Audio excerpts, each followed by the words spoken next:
This is a new ministry which is just starting. Reverend Hood needs your help in sharing the good news of Jesus Christ and His power throughout the world. If you would be so kind as to send a donation to Nicholas Hood III Ministries of any amount, Reverend Hood will send you a free complimentary copy of his book of original personal prayers and beautiful photographs entitled The Test, The Strength, The Endurance, and The Way Out.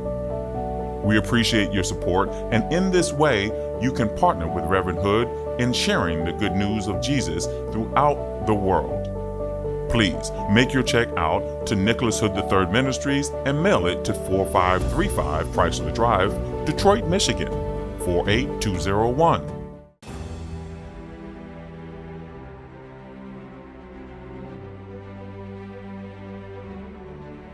You know why I really love Nick Hood as a minister? I watched his father do it, and he took over for the church, and he was one of us, but he really turned out to be a great minister. I know it's hard, and that's something that I know that all ministers may not be doing what they're doing because for the right reasons, but I know it's hard. I know he's a beautiful man, and we've been knowing each other for over 50 years. I believe in him. He's inspired me in so many ways to do what I'm doing and try to be the best at it.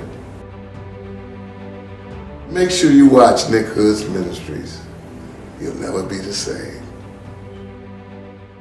Welcome to Nicholas Hood III Ministries, a ministry of hope, spiritual inspiration, personal power guided by Christian love. May the power of God's Holy Spirit fall upon you as you sit back and enjoy today's program. I introduce you now to Pastor Nicholas Hood III. Today I want to talk about a pathway to focus and also inner peace. In the book of Matthew, the 21st chapter, near the end of the life of Jesus, 37th verse, it tells us that every day, now this is every day near the end of the earthly life of Jesus, but every day Jesus would go to the temple early in the morning and he would teach. People would come to hear him, and then at night he would go to the Mount of Olives and he'd spend the night there. And I think that there's a lesson in focus and also a pathway to inner peace. Focus, because for Jesus, he had a mission. And the mission was to teach. And it was not just to teach, but to teach every day. And not just to teach and to teach every day, but specifically, Jesus taught in the temple. Why did he teach in the temple? He taught in the temple because he knew that's where the people who were religious seekers of God, would be in the temple. People who wanted to know more about God, people who were thirsting to incorporate the Word of God into their lives would be at the temple. And the text tells us that people went there every day to hear Jesus. He was focused. Jesus had a mission. And because he had a mission, he had a focus.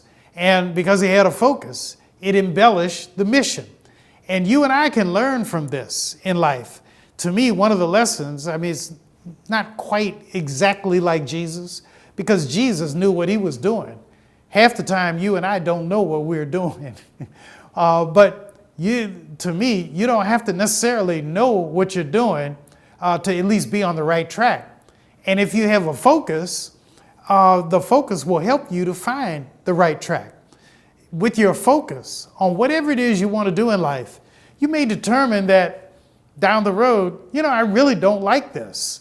But even if you really don't like it, even if you decide this really isn't for me, because you've taken the time to focus on it, you have a better opportunity to figure out maybe now is the time to switch direction. I studied to do one thing, but God is leading me in another direction. I hope to do something with my life, but God, the more I work for that something, God showed me something else. And lo and behold, a lot of times in the process, we find fulfillment and meaning and purpose. simply because we had a focus on something. And I've seen that in my life. I focused on being a musician until I was 21. But at around 19, I decided, began to ask hard questions. I said, I don't know if this is really going to be the most satisfying kind of life for me. And once, I had my self-imposed criteria, when I got to a certain point, and that point was, if I don't have a recording contract by the time I'm 21, or by the time I am graduating from Wayne State University in Detroit, Michigan, I said, I'm out, and I'm going into the ministry. And that's how I became a minister. And so, to me personally, this whole business of finding a pathway to focus is really important, but also in the lesson of Jesus, a pathway to inner peace. And you may say, how do I juxtapose this focus with inner peace? And it's simple. The focus in this story of Jesus is every day. He's in the temple and he's teaching. 3 things. He's consistent every day. That's what the everyday means. He is teaching. He has a self-imposed mission, and he's doing this every day. And he's doing it in the temple because he's teaching to a specific audience of people, religious seekers, people who are thirsting for the Word of God, people who wanted to know, were they on the right track? And they revered him for that. But every night, Jesus goes to the Mount of Olives. He spends the night on the Mount of Olives. I have been to the Mount of Olives. And I tell you, I'm so grateful. I had an opportunity to go there. I've been there 3 times before this current war that Israel is in. I don't know how safe it is right now. But Jesus would go to the Mount of Olives every night. And I think that there's a lesson in this. I call it a pathway to inner peace. And where's the inner peace in the Mount of Olives? Number 1, Jesus is teaching us several lessons. Number 1, he's teaching us you got to know when to step back. You got to know when to shut down. You've got to know when to relax. And to me, that's what the Mount of Olives represents to me. The Mount of Olives, I think, also was a place of security for Jesus, that he wasn't quite as exposed as in the heart of Jerusalem, as in the temple. But to get away from the temple, to go to the Mount of Olives, he could relax, he could sleep in peace, he could refresh himself, he could renew himself, he could be restored spiritually and physically, and he did that every night. And I think that there's a lesson in that for you and me. I don't know how many people looking at this today really feel like you found inner peace. Be honest with yourself. Are you at peace with yourself? Are you at peace with the decisions that you've made? Are you at peace with the life that you're living? Are you at peace with the way you are living your life? Are you at peace with the relationships in your life? And I think that the lesson of Jesus is something that you and I should be able to draw upon in this quest for inner peace. For example, I'm a minister, and the minister is always on call. My father, who was a minister before me, told me, Nick, people only need you when they need you. And I said, what do you mean, Dad? He said, what I mean by that is people call you at the worst time of their life. They call you when their mothers died. They call you when they lost their job. They call you when they're in the hospital and, they want somebody to pray for them. They call you when they've lost their money. They call you when a son or daughter is in prison. And when people call you, when they take the time to pick up the phone and call you, that means they're at their wits' end. And he said, that is the time when they need you. And you need to be able to respond immediately when that happens. And I do that as much as I can in the middle of the night. You know, if somebody calls me, I talk to them. If somebody calls me when I had planned to do something else, I talk to them. Now, one of the things I've learned after 49 years in the ministry is how do you balance the immediate needs of your congregation with your personal needs? And how do you determine when sometimes the preacher has to say no? Or not necessarily no, but sometimes as a minister, I found that I have to tell a person, I'll be happy to talk with you, but can I do it a little later? You know, if I promise my wife I'm going to take her to the movie, if I promise a child that I'm going to go see them, little boys asked me a couple weeks ago to come see them play football off season. Who ever heard of off season Little League football? But they have off season where they play two-hand touch football. They call it 7-on-7. I went to see, a boy and his brother play. Well, that was very meaningful to them. And because that was meaningful to them, somebody else called me and that same day and asked me, could I do something with them, unscheduled? And I had to tell them, I said, I'll be happy to talk with you. I'll be happy to see you. I said, but I'm going to see two boys play touch football. And I felt a little badly saying that. But you have to know your limits. And to me, this is part of the pathway to inner peace. Part of the pathway to inner peace means that you and I have to set our own personal boundaries. We have to set personal limitations. We have to set personal restrictions. We have to set personal goals and to be very clear about what those goals are.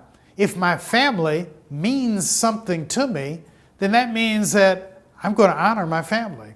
It means that if I'm a father and my child, wants me to do something with them, whether it is to go to school, to watch them play basketball, whether or not my child wants me to go to the art class and see the art exhibition for children's art, then I'm going to do that. If I've made a commitment to my wife that I'm going to go to an event with her, I'll tell you a little personal story about events with my wife. I'm in my 49th year of marriage. My wife is a lawyer. She's also a federal judge.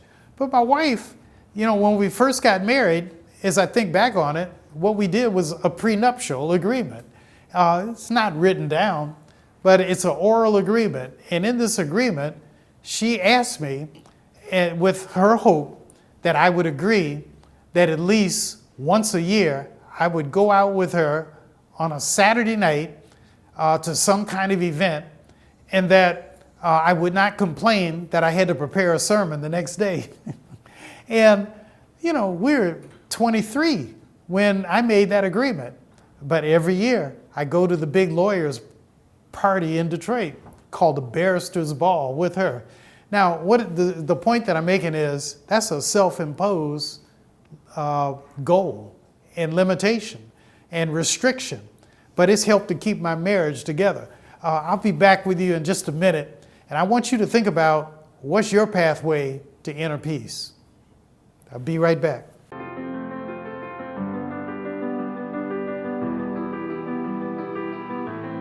There are people all across this globe who now will have the opportunity to know you like I do, because of course you are very forthcoming in telling stories about life, stories that are relatable, and that means something.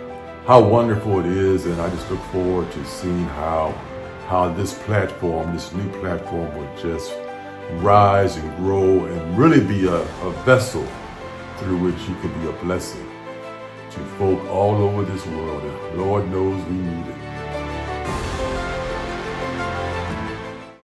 Today I'm talking about a pathway to focus and also inner peace. And let's start with inner peace. I want you to ask yourself, what are the steps that I take for inner peace? In the book of Matthew, chapter 21, verse 36 and following, we see that Jesus was teaching every day in the temple, and then he would at night go to the Mount of Olives. And I presume the Mount of Olives is where Jesus was recouping. That's where he was renewing himself, refreshing himself. And part of that is sleep, but part of that may have been meditation. Part of it may have been Jesus thinking, just thinking through what comes next. And so I put the question back to you. How do you refresh? How do you renew yourself? How do you find inner peace? People do it different ways. Some people find inner peace by prayer. And certainly, for myself, that's one of the ways that I find myself attaining inner peace. I've mentioned on this program before, but I'll say it again. I find myself at this present stage of my life praying more than I ever prayed before, and in different ways. The difference in my prayer now is that I pray for people continually during the day, and I pray for people spontaneously as I see them. I pray for strangers now much more than I ever prayed before. I pray for the stranger in the street who's crossing the street and not looking their way, and I pray that they don't get hit. I pray for the stranger on the bicycle that he doesn't get hit. I pray for the stranger who looks like they need help with their diet, one way or the other. And one of the things that I find is that the more I focus on other people and the more I focus on what appears to be some aspect of life that could be a benefit to them, the more relaxed I feel. It's the most amazing kind of sensation. And I encourage you to incorporate spontaneous prayer into your prayer routine. But there are other ways that you can relax. I think yoga is a way to relax. Some people tell me that, I had this one friend told me that, she does the sun salutation 100 times in a row. And I'm saying, man, I can barely do that once. And I only do it once a day. Now, I do it once a day after I've finished everything else when I exercise, but when I do that, I am finished. I couldn't imagine doing it 100 times in a row. But you heard the expression like whatever fits your gander or whatever for your goose, that's it. But I know people who tell me that they really enjoy yoga. And I don't know if they quite stand on their heads, but they like doing yoga. There's some people who relax by going to the library. There are others who relax by going swimming. Some people relax by, at the end of the day, they go home and they turn on the TV and they try to keep up with the latest serial, in a series of episodes. There are a lot of ways to relax. Some people relax by walking. Some people in Detroit, we have a wonderful river called the Detroit River, and there are a lot of people who seem to relax by simply going to the river. They park their car and they look out, they can watch the boats come and go, and they get cooled out. My father used to tell the story about a man and a woman who'd been married 50 years. And when the man went to the doctor and the doctor told him, he said, "Boy, you're in remarkably good shape. What's your secret?" And the man said, 50 years ago, my wife and I got married and we made an agreement. And the agreement was that if either of us ever had a cross word, then one of us would go for a walk. He said, frankly, for most of the last 50 years, I've been outdoors. You can laugh there. But evidently, that was that man's way of relaxing. but also saving his marriage. But the point that I'm making is there's a value in seeking that kind of life. There's a value in renewing your life. Just like Jesus renewed his life on the Mount of Olives, there's a value for you seeking inner peace. And how do you attain this? The other week, I was speaking on empathy and the importance of empathy toward the poor, empathy toward those who suffer, empathy toward those who are sad, and how the Lord calls us to be empathetic to one another. But at the same time, there is a positive side effect of empathy. And to me, that positive side effect is you feel better. You ought to feel better when you become one with somebody else.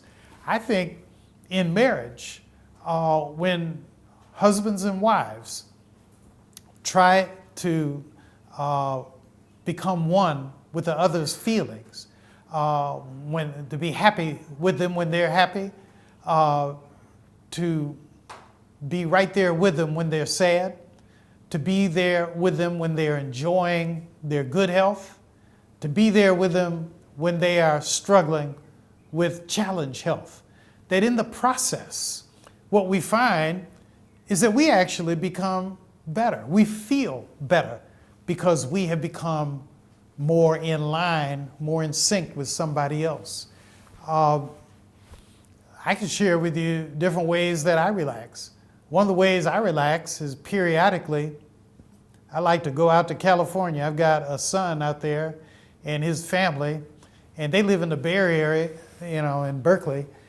And after the children go to school or their summer camp or whatever they're doing, I like to borrow my son's car, and then I ride down Route 1, California 1, down the Pacific coast, and just 30 miles south of San Francisco, but it seems like it could be 30 days because of the traffic. But 30 miles from San Francisco, there's a city called Half Moon Bay. And I found my way to the library at Half Moon Bay. And I relax. I go to Half Moon Bay. I park outside the library. I take my laptop in the library and I work. And I'm working on 2 new books right now at the same time.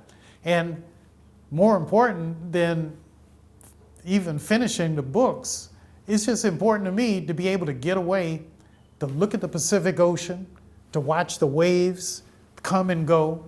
I watch the surfers, rise and fall. And to me, that is really relaxing.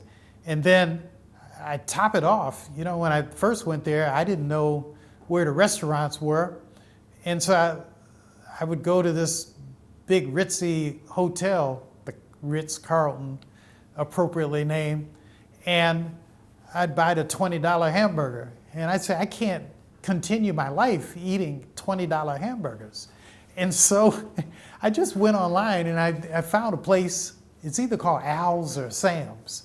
And this place is a seafood place. It's located right on the Pacific Ocean. I go there. Most of the time when I'm out there, I go by myself. And I go there, I sit at Al's or Sam's or whatever it's called, and I get some fish, and I just look at the ocean, and I get cooled out. Now to me, that's relaxing. It's relaxing for me to ride up and down California Route 1, which is you're hanging over a cliff over the Pacific Ocean. My wife is terrified, when we do that. But for me, I find it just as relaxing, and I could go on for another year, after that kind of relaxation. But my relaxation is not limited to Half Moon Bay. I've gone all over country familiarizing myself with the library, writing books. I've written, I've spent time in the Tampa downtown library. I've been to the library in San Francisco, the public library. I go to the Detroit library. And my favorite place in the Detroit Library, maybe it's because it's where I got started, but the Detroit Library has a whole wing devoted to children. It's called the Children's Section of the Detroit Public Library. They have the most comfortable chairs. I go there and I can sit there all day. But the point that I'm making is these are things that I find relaxing. I find doing this broadcast relaxing. And for me to make sense of the broadcast, what I do is I actually tape 4 episodes at the same time, back to back, 4 weeks, but I tape them once a month. But to me, I am relaxed, and not only am I relaxed, I'm renewed. When I get finished with this sermon today, I'm going to be so geeked, so pumped up, that I'm going to have a hard time going to sleep because I'm just excited. And so it's the focus that helps me to find renewal. And I encourage you, find something that you can focus on. And I want you to add to your list of things to focus on. I'd like you to consider and pray on focusing on helping me to expand this ministry. I really need your help. And I've gotten such an endorsement this week. I want to thank Daphne and Raynard Tucker for their support. I want to thank Delgenia Barber, who is actually almost the first person to support this ministry. There was a lady from Mobile, Alabama, I think Miss McIntosh, who's the first one to support this ministry. And I want you to think about doing this because I can see the end zone. I can see the light at the end of the tunnel. And it's not a train running at me. It's the goodness of God. So thanks so much for being here today, watching this program. Tell a friend. And remember, I'm praying for you. God bless. And I don't mean to be disrespectful or anything, but it's so many things they're okaying for the wrong reasons. There's not godly reason. People need to really open up the Bible, the Bible, and look in it and really get it into their heart. And this, the way Reverend Hood is doing this is a comfortable way. It's not forcing anything on people. It's a comfortable way and a loving way for it to continue to move in that direction. The way Reverend Hood presents it, you can understand it, and it makes you want to delve into the Bible even more so that you can see more because it seems like the program goes off too fast. We need the bread of life. We really do. These days we need it more than ever. And Reverend Hood's ministry on TV is giving us our bread.